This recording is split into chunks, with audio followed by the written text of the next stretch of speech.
నమస్కారం అండి. ఈనాటి కమ్మని కథ పేరు మూర్ఖులు.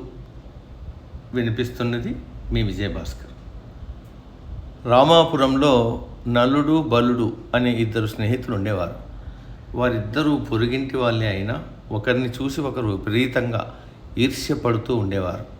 ఎప్పుడూ ఒకరికి తెలియకుండా మరొకరు తెలియకుండా ఎత్తులు వేసుకుని ఒకరినొకరు ఆనందించేవారు.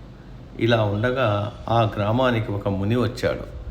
నలుడు ఆ ముని వద్దకు వెళ్ళి డబ్బు సంపాదించే మార్గాన్ని ఉపదేశించమని అడిగాడు.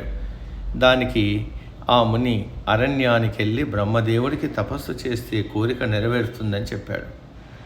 విషయం విన్న నలుడు ఆనాడే అరణ్యానికి వెళ్ళిపోయాడు. నలుడిని గమనిస్తున్న బలుడు యోగి చెప్పిన విషయాన్ని తెలుసుకుని నలుడు కంటే రెండింతల ఫలితాన్ని పొందాలన్న ఉద్దేశంతో అరణ్యానికి వెళ్ళాడు. అయితే బలుడు విషయం అర్థమైన నలుడు బలుడిని ఎలాగైనా నష్టపరచాలన్న ఉద్దేశంతో ఒక ఉపాయం ఆలోచించి బ్రహ్మదేవుడికి తపస్సు చేశాడు. తపస్సుకు మెచ్చి బ్రహ్మదేవుడు సంతోషించి నలుడితో భక్త ఏం వరం కావాలి అని అడిగాడు.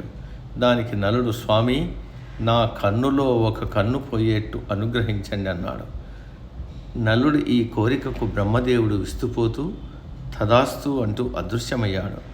కొన్నాళ్లకు బలుడు కూడా బ్రహ్మదేవుడు ప్రత్యక్షమై ఏం వరం కావాలో కోరుకో అన్నాడు.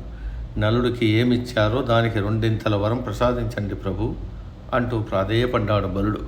బలుడి మాటలకు బ్రహ్మదేవుడు చిరుమందహాసం చేస్తూ తదాస్తు అంటూ అదృశ్యమయ్యాడు. సమాప్తం.